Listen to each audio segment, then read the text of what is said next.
name is Munir Ahmed. I am from Pakistan. I will present my paper, Cooperation and Security for the Islamic Union.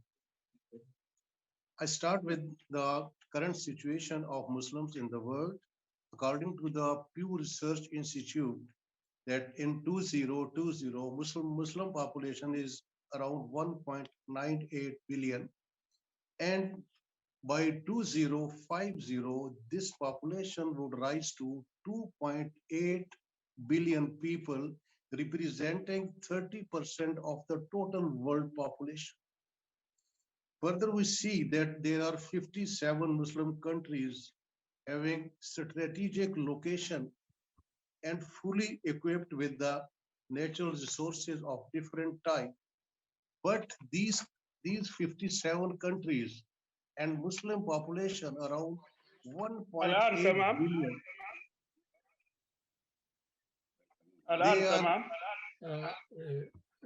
They are not having... Dr. Kampere, please, now Muhammad Munir is giving his presentation, and then after him you can start your presentation. Okay? Right. So in the world, Muslims are currently presenting 25% of world population, but this huge population has no arrangements for cooperation, for security and safety. By the end of this decade, by 2030, there will be major positional shifts in nations and regions. So there is a dire need that by that time, we should make Muslim population in a position to have arrangement for cooperation and safety among them. So I will be giving my own proposals in this regard, that how to do this. Currently, there are two opportunities for Muslims. One is that this is the time of age of reason. In this age, people are moving away from religion because the traditional religion is not able to cope with requirements of 21st century. As we see, generally, this is a secular age, but this is not the case with Islam. Our religion, Islam, although it came in 7th century, but it talked about reason and logic.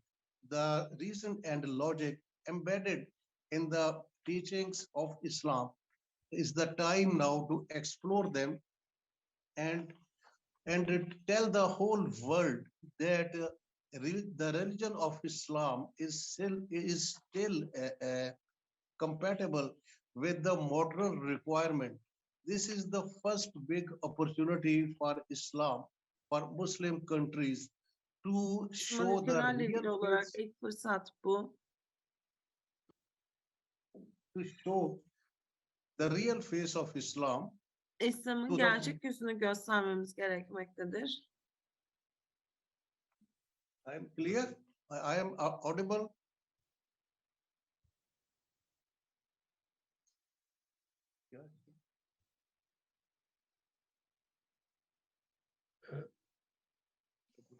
You may continue. Yes, sir. So this is the first big opportunity for the Muslim world, that they need to interpret Islam in the language of reason and logic, which is the requirement of the 21st century. And second opportunity lies with the fact that two economic systems, two big systems, the communism and capitalism has lost their appeal. They have lost their grandeur and glitter, because as we see in early 90s, communism came to an end. When communism came to an end, there was great deal of drum beating in the Western circles that now capitalism is the only economic system. For the last 40 years, almost the entire world is working under capitalism, but during this period, the capitalism could not provide the desired welfare welfare and the prosperity. So now mankind of 21st century is in search of an ideology, is in search of a system which could provide two systems, a system of good governance and an economic system which lies with Islam, because in the 7th century state of Medina, Hazrat Muhammad sallallahu alaihi wasallam had implemented these two systems, which was revealed in the Holy Quran. And what I think that in this time, at this time when people are moving away from religion, it is time for us to show them the real face. And what is that face? That is that is hidden in the two words of the the Quran. Because when we read the Quran, we find two words repeatedly mentioned, Salat and Zakat. Generally, we treat these words, Salat as prayers and Zakat as a charity. But in fact, if we have a deep study of the Quran, we see that these two words are narrated in a sequence, in the sense that the word of Salat is always followed by Zakat. These are the two systems. And when our Prophet Muhammad Sallallahu Alaihi Wasallam was under the migration journey, then these ayahs of Surah Al-Hajj were revealed.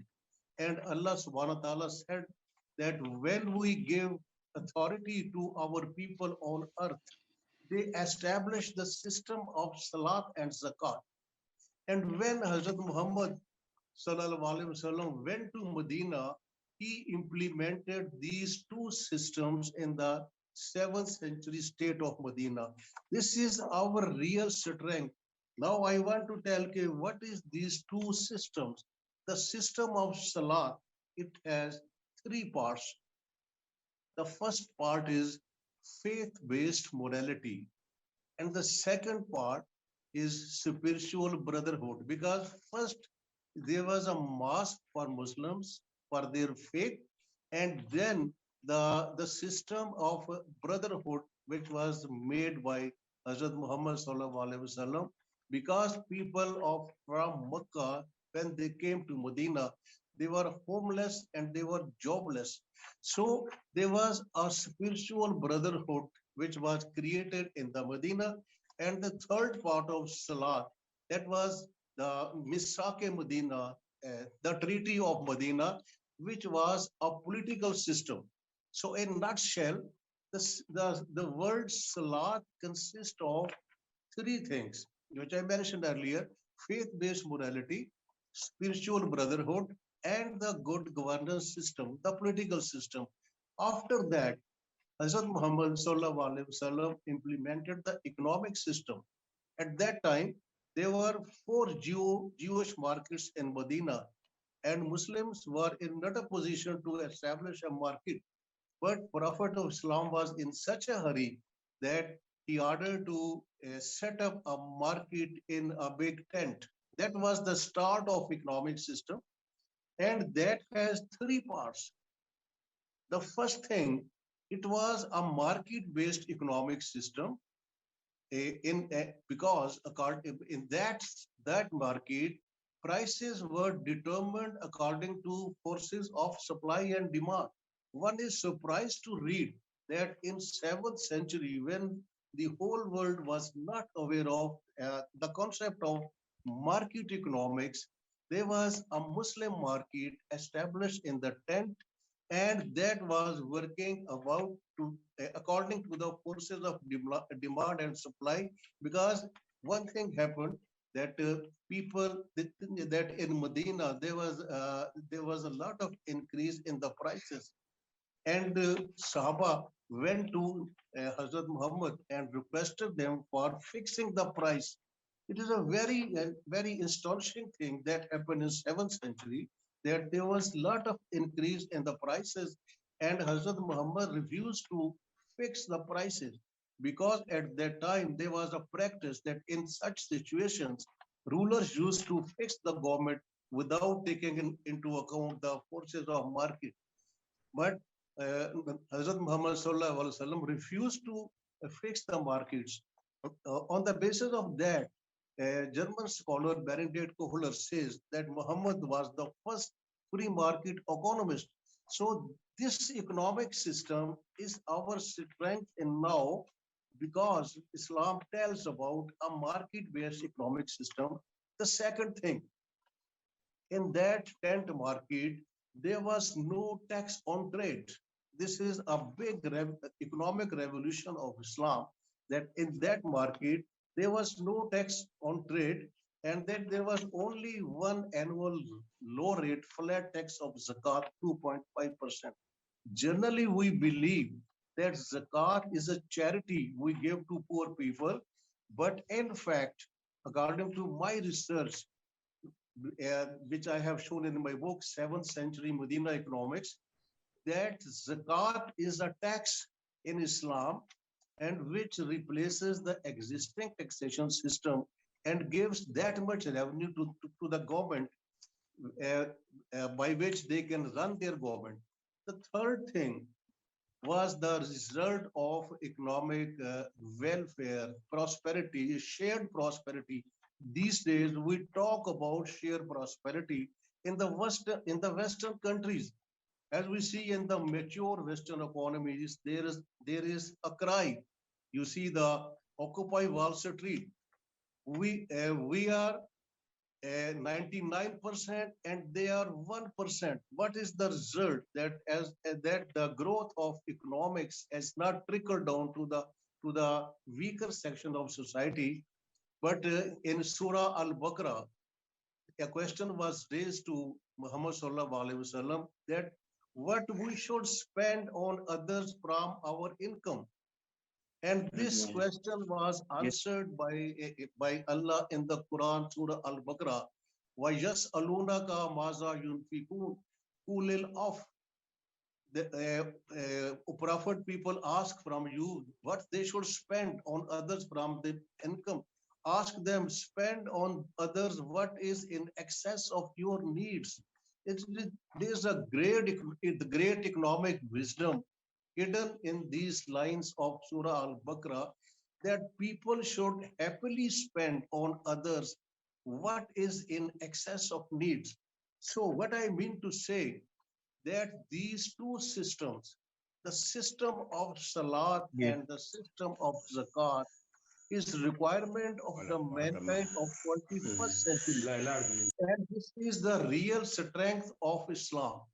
If we are able to explore the real strength of Islam, generally when we talk about Islam, we talk about rituals, prayers, and certain stories, but the the systems implemented by Hazrat Muhammad Sallallahu Alaihi Wasallam in the 7th century state of Medina, and that economic system remained dominant in the world for 400 years with two distinctions: Islamic dinar as international reserve currency and Arabic as the international the trade language. So in this time, this is the real strength of Islam, which can pave the way for cooperation and collaboration among the Muslim world. And we can also offer this to the advanced world, to the advanced countries. Now I come to the third point of my presentation. How we could how we could do this, how to achieve this. Because as I said earlier, this is a secular world. This is age of reason. And in this age of reason, how we can present Islamic civilization, how we can tell them that our civilization, Islamic civilization, is even now fresh and compatible with the requirement of 21st century. For this, I have proposed three-pronged strategy. Number one, awareness about the true face of Islam. As I have mentioned, that there is need to make a book, a compendium of all these three systems. Because what were the three systems? rule of law, good governance, and economic system which were implemented in the 7th century state of Medina. Now you see in the meeting of World Economic Forum in 2010, the president of World Economic Forum requested all religions to help for their economic system because as we see that after the global financial crisis of 2008, we are people of the West are unable to reform their economic system. So this has happened for the first time in the history of banking in the West that the president of World Economic Forum requested Muslims, Christians, Jews to give their point of view because in all Abrahamic religion, interest is not allowed, interest is banned.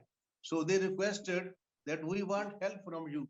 So this phase of Islam, these economic systems of Islam need to be discussed at such forums, World Economic Forum, United Nations meetings, and other forums, and where we can tell these people that this is Islam of today. This is Islam of 21st century, which need to be explored and awareness created about that. And then we can have a meeting, training of Muslim youth in the different countries, and we should tell them that this is the real face of Islam. And one thing very important that this will give an ideological ideological advantage, ideological edge to the Islam in the modern time because it answers to the all the questions. Now you see in the world what we are demanding. There should be rule of law. There should be good governance system. There should be economic system based on welfare. So this would provide us an ideological edge because we can present it in the language of this age, in the with the reason and logic. This is one thing. And second thing, which is very important, because I am basically an economist, I have worked in Central Bank of Pakistan. We don't know the exact economic potential of Muslim world. As I said earlier, there are 57 Muslim countries situated at strategically important locations and equipped with a number of uh, resources, but we don't know what is the economic potential of all Muslim countries. So the second thing we are where it is must for us that we should have an economic potential of all Muslim countries. We should make a country profile of all Muslim countries. And on the basis of that, we could devise certain strategies, certain initiatives. For example, the concept of the counter trade, because Muslim countries which they are exporting from other countries, they could trade within themselves. When we have that data with us, when we have that complete economic profile of all Muslim countries, on the basis of that, we can make strategy. And then, as we see in the Muslim world, some countries are advanced and some countries are lagging behind. In economics, in banking, there is a concept of a lead institution. So those Muslim countries which are advanced, like Turkey, Malaysia, Pakistan, Iran, Saudi Arabia, other countries, they can work as a lead country for others. Those countries which are lagging behind, those should be identified and they should learn from the achievements of other Muslim advanced countries. For example, I take the name of Turkey. They are having a very good health system, advanced countries. So those Muslim countries which are poor in those areas, they can learn from Turkey. And similarly, is case of Pakistan, Bangladesh. They are very advanced in textiles. So they can, and Malaysia, they are advanced in electronics. So when we shall prepare this economic profile, we can guide our Muslim brothers, our Muslim countries, those who are lagging behind, to come forward and learn from their advanced Muslim brothers. And thirdly, when we shall have this study of economic potential, we shall be able to advise the, the coming opportunities in the whole world. It would be a sort of advisory service for our Muslim brothers, that these are the emerging economies, these are the emerging opportunities where they can go, they can invest, and they can make their country develop. And third thing, why I am talking about a grand agenda, because first I say that we should explore the real face of Islam, and then I say we should prepare economic potential of Muslim countries. How we could do this? For this, we need a strong institutional arrangement. Currently, we have only one institution, OIC, Organization of Islamic Countries, which is the apex institution which talks about Muslim, which takes into account, yeah, which protects Muslim interest of Muslim countries. For this grand agenda, we need to streamline our institutional arrangements. Firstly, we should strengthen the structure of OIC, because what I have searched on Google, there are 6 sub offices of OIC. Among those, 3 are in the non-Muslim countries and 3 are in Muslim countries. But I think, because to do this great job for Muslim union, for Muslim cooperation, we should add regional dimensions to the structure of OIC. We should have OIC organization on a continent basis. For example, we should have Asia chapter of OIC, where all Muslim members of Asia be member of that regional office of OIC. Similarly, we have OIC chapter for Africa, and where all Muslim countries in Africa would be member, and then they will make studies about their countries, their member countries, any situation, any good performance by the by the people of that country. As we see that Muslims all over the world, Muslims have established their excellence in the West, in the European countries, and in America, elsewhere, because whenever they go there in their individual capacity, they show excellence, and that is recognized worldwide. So when we shall have this regional chapter of OIC, then we shall be able to present Muslim interest, Muslim excellence in different countries in a better way.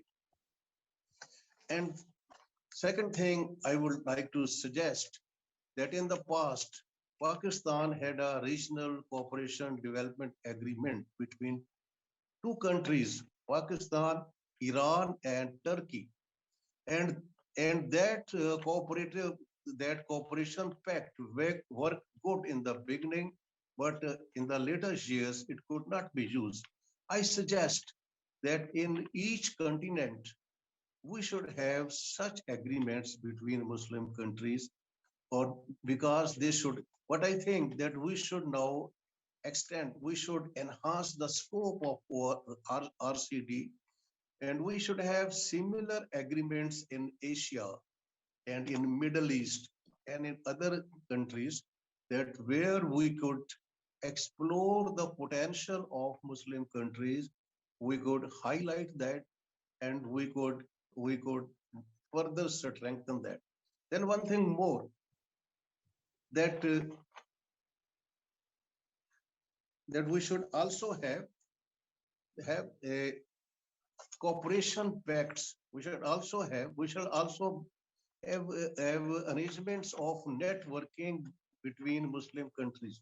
When we shall do this, then we shall do this, different youth, particularly I am much enthusiastic about youth of Muslim countries because they are getting education, they are aware of now their past glory, and they have a passion to bring that past glory into their present life.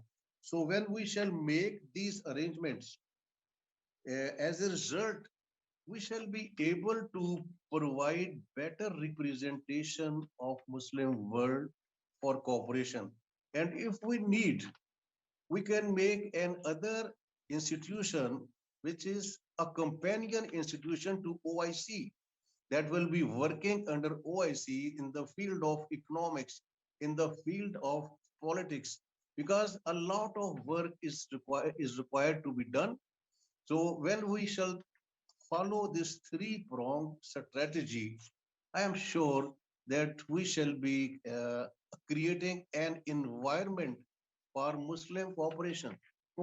Because if we see the current situation, there are some difficulties in regard of Muslim cooperation because there are some differences. So, in my opinion, we should not start with our weakness. We should start with the strengths of Muslim world and work on this agenda, that we should have the real face of Islam, and for which we should create awareness, and then we should have a study on economic potential of Muslim countries, and the third, the arrangement. And now I see the last thing about the phasing of this initiative, because the awareness program, in my opinion, if we start even today, and I'm happy that this a conference arranged by Turkey ASSAM is a great step in this world.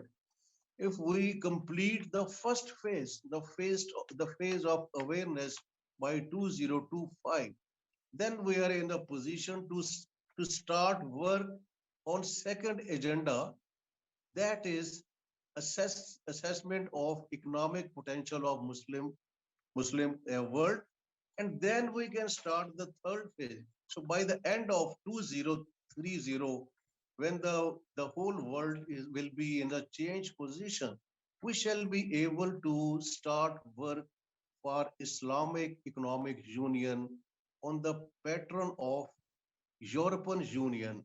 This is, in my opinion, I finish with these words, that if we follow this, then we shall be in a position to form Islamic Economic Union.